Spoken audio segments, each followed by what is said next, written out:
Hej mor. Hej mor. Hvad er det, vi har lavet? En kalender. Og kan du hjælpe mig med at vise, hvad den betyder? Der er 10 dage, vi skal sove. 9 dage. 8 dage. 8 dage. 7. 6. 4. Der er pyt med det. 3, 2 og 1 dag, vi skal sove.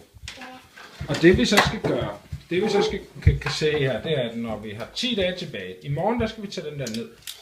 Så i morgen, så tager vi den der ned.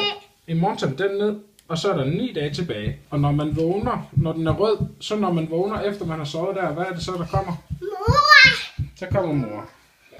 Så er der 8, 7, 6 og 5. Så her, når der er 7 dage tilbage, så er mor der stadigvæk om morgenen. Når der er 6 dage tilbage, så er mor ikke.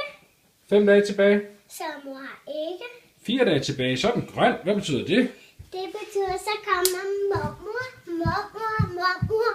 og så kommer mor. Og hvad sker der så, når der ikke er flere tal tilbage? Så flytter vi.